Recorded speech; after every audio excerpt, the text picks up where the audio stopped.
Hei bro, perang di atas dunia tampaknya tidak pernah benar-benar berhenti. Hanya berganti panggung dan aktor. Salah satu kisah panjang yang terus membekas adalah konflik antara India dan Pakistan yang berakar sejak keduanya merdeka dari Inggris pada tahun 1947. Pemisahan wilayah yang dikenal sebagai Partition of India melahirkan dua negara dengan identitas berbeda. India yang mayoritas Hindu dan Pakistan yang mayoritas Muslim, namun meninggalkan luka mendalam terutama dalam perebutan wilayah Kashmir. Sejak awal, Kashmir menjadi sumber sengketa karena wilayah ini berpenduduk mayoritas Muslim, tetapi pemimpinnya saat itu memilih bergabung dengan India. Keputusan ini memicu perang India-Pakistan pertama, yaitu antara rentang 1947 sampai 1948. Dan setelah itu, kedua negara terjebak dalam siklus konfrontasi militer, diplomasi, hingga perang terbuka seperti pada tahun 1965 dan 1971. Memasuki abad ke-21, ketegangan kembali memuncak pada Februari 2019 ketika terjadi serangan bom bunuh diri di Pulwama, Kashmir, yang menewaskan puluhan tentara India. India menuduh kelompok Jaish-e-Mohammed yang berbasis di Pakistan sebagai dalang, lalu membalas dengan serangan udara ke wilayah Pakistan. Pakistan tidak tinggal diam. Keesokan harinya, jet tempur Angkatan Udara India melanggar wilayah udaranya dan langsung terlibat pertempuran sengit di langit. Dalam insiden dramatis ini, sebuah jet tempur MiG-21 Bison India ditembak jatuh oleh pesawat tempur Pakistan, dan pilotnya, Wings Commander Abhinandan Varthaman, ditangkap hidup-hidup. Peristiwa ini mengguncang dunia, memicu kekhawatiran akan perang besar antar dua negara bersenjata nuklir. Namun di tengah tekanan internasional dan diplomasi kilat, Pakistan memutuskan untuk membebaskan sang pilot sebagai gestur perdamaian yang menjadi titik awal meredanya ketegangan dan tercapainya gencatan senjata sementara. Meski senjata dibungkam untuk saat itu, akar konfliknya tetap ada, menunggu kapan sejarah kembali memanggilnya ke medan konflik.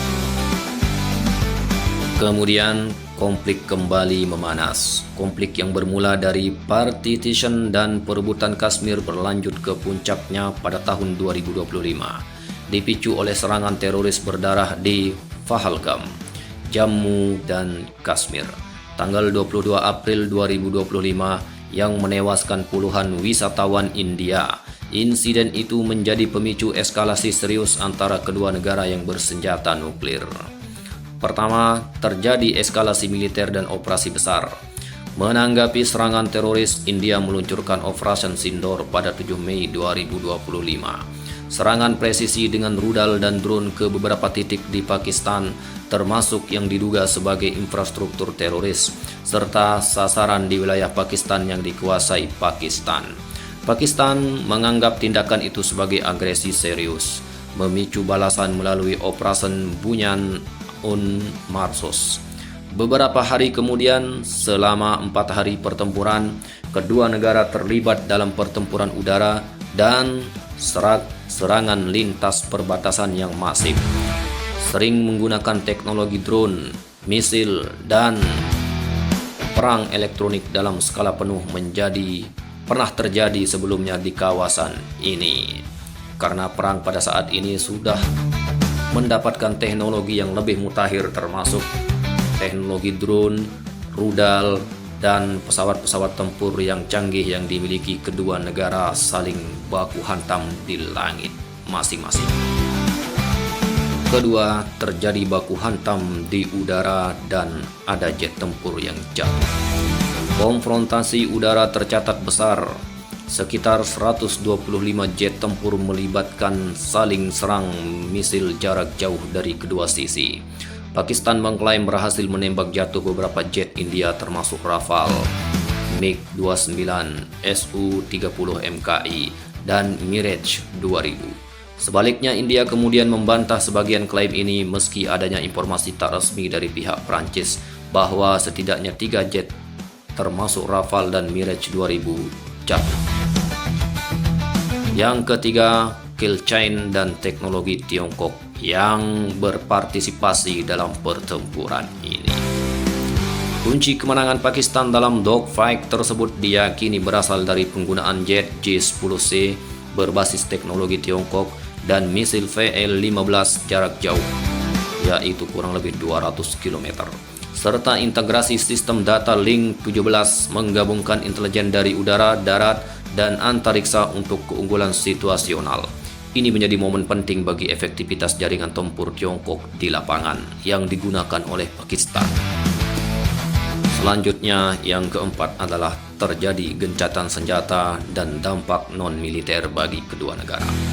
Setelah 4 hari permusuhan atau pertempuran, gencatan senjata berhasil dicapai pada 10 Mei 2025. Difasilitasi oleh diplomasi internasional serta tekanan dari Amerika Serikat dan negara-negara lain, mengakhiri baku tembak atau baku hantam yang paling dramatis dalam beberapa dekade terakhir antara kedua negara.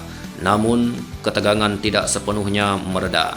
India menangguhkan beberapa perjanjian seperti Indus Waters Treaty dan Simia Agreement, serta mengumumkan pembatalan visa dan restriksi diplomatik, sementara Pakistan menutup udara dan ruang perdagangan bagi India.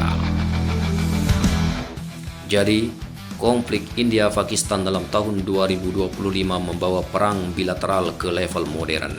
Eskalasi udara terbesar, pengujian perang otomasi, dan si perspektif teknologi Tiongkok, semua itu dalam bayang-bayang senjata nuklir. Kemenangan di udara tidak hanya soal persenjataan, melainkan juga intelijen dan kill chain terpadu. Meski gencatan senjata mencegah perang terbuka, dampaknya berlanjut melalui pembatalan perjanjian penting, retorika keras, dan potensi konflik di masa depan. Menyiratkan bahwa akar konflik tetap aktif dan sangat sensitif terhadap pencetus baru di kemudian hari. Kira-kira apa akar konflik dari kejadian India-Pakistan ini? Tentu saja wilayah perbatasan, daerah yang diklaim oleh dua negara, yaitu Jammu dan Kashmir. Inilah akar konflik dari kedua negara yang bertempur sejak beberapa tahun dan terakhir kemarin di tahun 2025. Jika akar konflik ini tidak diselesaikan dengan selesai-selesainya sampai ke akar-akarnya, maka pertempuran di kemudian hari kemungkinan besar akan meletus lagi. Bagaimana kira-kira? Ada yang ingin disampaikan? Silahkan langsung saja di kolom komentar. Sampai jumpa lagi.